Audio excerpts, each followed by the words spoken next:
கர்த்தருடைய பரிசுத்த நாமத்திற்கு மகிமை உண்டாகட்டும். இந்த நாளிலும் கர்த்தர் நமக்கு தரக்கூடிய நல்வார்த்தை 3 யோவான் 1வது அதிகாரம் 4வது வசனம்.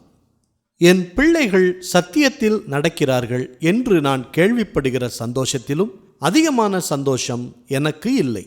பிரியமானவர்களே, அநேக பெற்றோர்களின் இன்றைய கவலை அவர்களுடைய பிள்ளைகளை குறித்து தான் இருக்கிறது. அவர்கள் தங்களுடைய பிள்ளைகள் உயர்ந்த இடத்தில் இருக்க வேண்டும், முதல் ரேங்க் எடுக்க வேண்டும், மற்றவர்களை விட அதிகம் சம்பாதிக்க வேண்டும், மற்றவர்கள் மதிக்கும் நல்ல பிள்ளையாக இருக்க வேண்டும் என்றெல்லாம் நினைப்பார்கள். அதில் தவறொன்றும் இல்லை. ஆனால் அதை காட்டிலும் சத்தியத்தில் நடக்கிறார்கள், ஆண்டவருடைய வார்த்தைக்கு கீழ்ப்படிந்து நடக்கிறார்கள், நல்ல ஆவிக்குரிய பிள்ளைகளாக வளர்கிறார்கள் என்று அவர்களை பார்க்கும்போது அடைகிற சந்தோஷம் பெரிய சந்தோஷமாய் இருக்கிறது. சில பெற்றோர் தங்கள் பிள்ளைகள் இப்படி இருக்க வேண்டும், அப்படி இருக்க வேண்டும் என்று மிகவும் ஸ்ட்ரிக்டாக இருப்பார்கள்.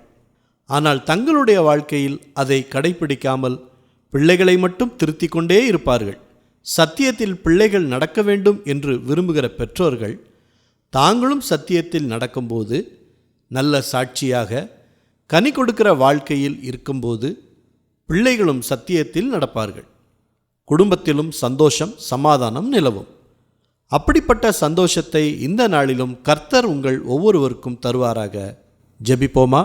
நல்ல தகப்பனே, இந்த நல்வார்த்தையை தந்ததற்காக நன்றி செலுத்துகிறோம். இந்த வேளையிலும் தங்கள் பிள்ளைகளை குறித்து பாரத்தோடு ஜெபிக்கிற மக்களுக்காக நாங்கள் இந்த நேரத்தில் உங்கள் சமூகத்தில் வருகிறோம். அவர்கள் உங்களுடைய வசனத்திற்கு கீழ்ப்படிந்து அவர்கள் இந்த உலகத்தில் ஒரு வெளிச்சமாக மாறும்படியாக அவர்களுக்கு ஒரு நல்ல ஞானத்தை கொடுத்து பெற்றோருக்கு கீழ்ப்படியவும், கிறிஸ்துவுக்கு கீழ்ப்படியவும், மற்றவர்கள் மதிக்கும் ஒரு நல்ல பிள்ளைகளாக இருக்கவும் அவர்களுடைய சூழ்நிலைகள் எல்லாவற்றையும் மாற்றி கொடுங்க. அவர்கள் சத்தியத்தில் நடக்கும்படியாக, அவர்களை வழிநடத்தும்படியாக நாங்களும் சத்தியத்தில் நடந்து, நாங்களும் வசனத்தின்படி வாழ்ந்து, எங்களுடைய வாழ்க்கையையும் ஒரு சாட்சியுள்ள வாழ்க்கையாய் நாங்கள் வாழ்ந்து அவர்களுக்கு ஒரு முன்மாதிரியாக இருக்கும்படியாகவும் எங்களை நீங்கள் மாற்றுங்க. எங்களுடைய தப்பிதங்கள், தவறுகள் எல்லாவற்றையும் இரக்கம் பாராட்டி மன்னிங்க. ஒவ்வொரு காலகட்டத்திலும் பிள்ளைகளை எப்படி வளர்க்க வேண்டும் என்கிற ஞானத்தை எங்களுக்கு நீங்கள் இன்றைக்கு கொடுங்க. நானும் என் வீட்டாருமோ வென்றால் கர்த்தரையே சேவிப்போம் என்று யோசுவா சொன்னது போல நாங்களும் குடும்பமாக உம்மை ஆராதிக்க கிருபை புரிங்க. எல்லா துதி, கன, மகிமை எல்லாவற்றையும் உமக்கே செலுத்துகிறோம். இயேசு கிறிஸ்துவின் நாமத்தில் ஜெபிக்கிறோம் பிதாவே.